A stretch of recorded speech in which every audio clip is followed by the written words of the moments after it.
IIT গুৱাহাটীৰ কেন্দ্ৰীয় বিদ্যালয়ত ৩৬ সংখ্যক ৰাষ্ট্ৰীয় যুৱ সংসদ শিক্ষাৰ্থীৰ মাজত দুদিনীয়া কাৰ্যসূচীৰে আৰম্ভ হৈছে মনোজ্ঞ অনুষ্ঠানটি। নিৰ্মাণ কৰা হৈছে সংসদ ভৱন। সংসদ ভৱনৰ সকলো পৰিৱেশ দিয়া হৈছে সমাৰোহত। ভাৰতীয় গণতন্ত্ৰৰে নৱপ্ৰজন্মক উদ্বুদ্ধ কৰিবলৈ অনুষ্ঠিত হোৱা এই বিশেষ অনুষ্ঠানত কেন্দ্ৰীয় বিদ্যালয় সংগঠনৰ শিলচৰ, তিনিচুকীয়া, কলকাতা, গুৱাহাটী আৰু ভুৱনেশ্বৰৰ প্ৰতিভাৱান শিক্ষাৰ্থীয়ে অংশগ্ৰহণ কৰিছে। ভাৰতীয় সংসদ কেনেদৰে পৰিচালিত হয় তাৰ ধাৰণা দিয়া হৈছে শিক্ষাৰ্থীৰ মাজত। শিক্ষাৰ্থীসকলৰ মাজত কোনোৱে যদি প্ৰধানমন্ত্ৰী, গৃহমন্ত্ৰী, প্ৰতিৰক্ষা মন্ত্ৰী হৈছে, আন কোনোবাজন হৈছে বিৰোধী দলৰ দলপতি। সংসদ ভৱনৰ দৰে কেইবাখনো বিলৰ ওপৰত তীব্ৰ যুক্তিতৰ্ক হৈছে শিক্ষাৰ্থীৰ মাজত। কঠোৰ অনুশীলনৰ পিছত যুৱ সংসদ সমাৰোহত অংশগ্ৰহণ কৰি অভিভূত প্ৰতিজন শিক্ষাৰ্থী। গুৱাহাটী লোকসভা সমষ্টিৰ প্ৰাক্তন সাংসদ কিৰীপ চলিহাই অনুষ্ঠানত অংশগ্ৰহণ কৰি উদ্যোক্তাসকলৰ সুন্দৰ পদক্ষেপৰ শলাগ লয়। উত্তৰ গুৱাহাটীৰ পৰা গোবিন্দ দাসৰ ৰিপৰ্ট, বি সংবাদ।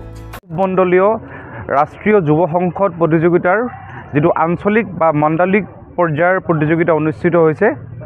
এই প্ৰতিযোগিতাখন সভাপতিত্ব আৰু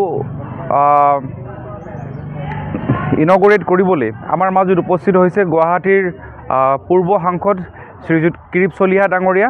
লগতে আমাৰ মাজত উপস্থিত আছে কেন্দ্ৰীয় বিদ্যালয় সংগঠনৰ সংযুক্ত আয়ুক্ত মহোদয় শ্ৰীমান ডি মণিবন্দন ডাঙৰীয়া। লগতে আছে parliamentary affairs মিনিষ্ট্ৰীৰ director A B Acharya sir.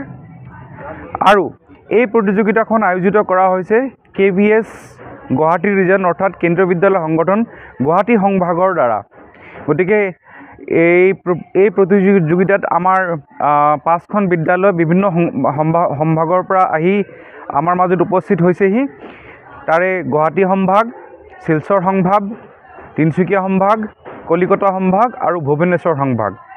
এই 5খন প্ৰতিযোগী দলে আজি অৰ্থাৎ 2 ডিচেম্বৰ আৰু কাইলৈ অৰ্থাৎ 3 ডিচেম্বৰ তাৰিখে তেওঁলোকৰ প্ৰতিযোগিতা বা এই প্ৰতিযোগিতাত অংশগ্ৰহণ কৰিব।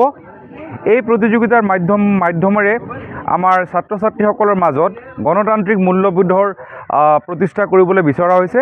লগতে যাক আমি কওঁ সুস্থ এক প্ৰতিযোগিতা, মানে যাক হেল্ডি কম্পিটিশ্যন বুলি কয়, সেই ভাৱনাও আমি তেওঁলোকৰ মাজেৰে এই প্ৰতিযোগিতাৰ মাজেৰে আমি গঢ়ি তুলিব বিচাৰিছোঁ।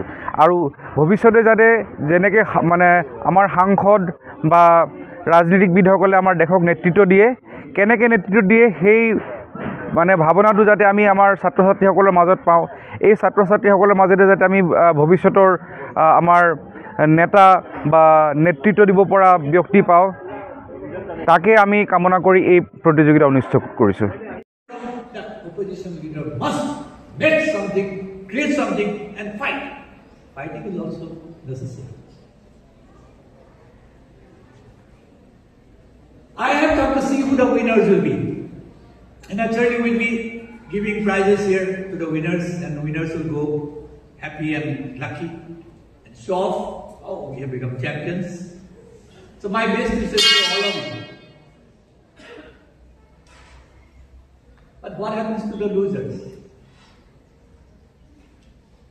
Well, if winners win, losers also win. Don't forget that. One who loses at a particular point wins at a particular point, the losers becoming the winners. We have seen the so my friend.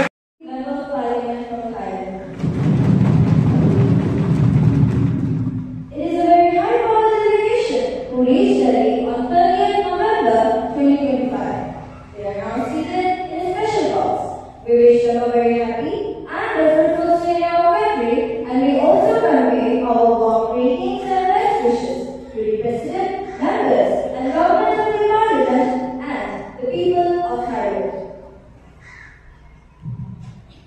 Now let us take up the parliamentary motion. Ms. Shilpa Devi, Ms. Parmita Roy, will call the attention of the Prime Minister to the steps taken by the government to achieve the sustainable development goals. Opposition member Ms. Shilpa Devi, please. और मैं आप सभी को बताना चाहूंगी कि इस प्रक्रिया में किसी की बात को अनसुना नहीं किया गया। यह लोकतांत्रिक संवाद का उत्कृष्ट उदाहरण है। कोई भी संपत्ति तभी वक्त घोषित की जा सकेगी जब उसके पास स्पष्ट ऐतिहासिक और वैध दस्तावेज हो। मनमाने और रेट्रोस्पेक्टिव दावे अब स्वीकार नहीं होंगे।